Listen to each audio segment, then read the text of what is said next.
Praise lord అందరికీ. జీవితంలో తొందరపడి లేదా పరిగెత్తి డెసిషన్స్ తీసుకుంటున్నావా? నా తోటి వారు, లేకపోతే నాతో ఉద్యోగం చేస్తున్నవారు, నా వయసు గలవారు, వారికి పనులు అయిపోతున్నాయి, కానీ నా జీవితంలో ఎటువంటి మార్పు జరగట్లేదు అని తొందరపడి డెసిషన్స్ తీసుకుంటున్నావా? దేవుడు నీతో మాట్లాడుతూ ఉన్నాడు. God has timing for everything. కాబట్టి దేవుడు తొందరపాట్లో లేడు.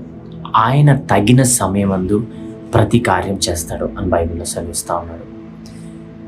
నువ్వు నేను సేవించే ఈ దేవుడు ఈ సృష్టిని సృష్టించడానికి 6 రోజుల సమయం తీసుకున్నాడు. మనం దావీదు జీవితం తీసుకుంటే కొన్ని సంవత్సరాలు పట్టింది తన హృదయం మీద దేవుడు వర్క్ చేయడానికి. అట్లాగే యోసేపు జీవితం చూసుకున్నా కూడా మనము ఆ దావీదులాగా శత్రువులు వెంటాడుతున్న పరిస్థితుల్లో నుంచి వెళ్తున్నావేమో, లేదా యోసేపు లాగా చెరసాల లాంటి పరిస్థితుల గుండా వెళ్తున్నావేమో. కానీ నిన్ను నువ్వు తొందరపడి అలాంటి పరిస్థితి నుంచి బయటికి లాగేసుకొని నా టైమింగ్లో అయిపోవాలి, లేదా వారితో వీరితో పోల్చుకొని ఇలా జరుగుతుంది నాకు జరగట్లేదు అని నిన్ను నువ్వు బెయిల్అవుట్ తొందరగా చేసుకుంటే డెస్టినేషన్ మిస్ అయ్యే ఛాన్స్ ఉంది.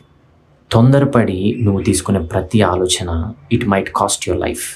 కాబట్టి ఫిలిప్పీలకు రాసిన మొదటి పత్రిక 6వ అధ్యాయంలో ఏమంటారంటే, నీలో ఆ సత్కార్యము మొదలుపెట్టిన దేవుడు దాన్ని క్రీస్తు దినం వరకు, అంటే అంత్యదినం వరకు దానిని కొనసాగిస్తాడని రూఢిగా నమ్ముతున్నాను అంటాడు పౌలు. కాబట్టి మీలో ఏదైతే కార్యం దేవుడు మొదలుపెట్టాడో ఆ కార్యాన్ని దేవుడు చేయనివ్వండి మీ హృదయం పైన, లేదా there are some areas in your life that God is working on. లేదు ప్రభువా నేను అలౌ చేయను ఇట్లాంటివి అని నువ్వు తొందరపడి డెసిషన్స్ తీసుకుంటే there is definitely a chance that you might miss your destination.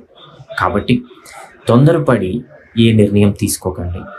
దేవుడు తన సమయమందు, తగిన సమయమందు నిన్ను హెచ్చించి దీవించగలడు. ఆమేన్. ఈ వాక్యాన్ని ధ్యానించండి. దేవుడు పరిశుద్ధాత్మ దేవుడు నీతో మాట్లాడుగాక.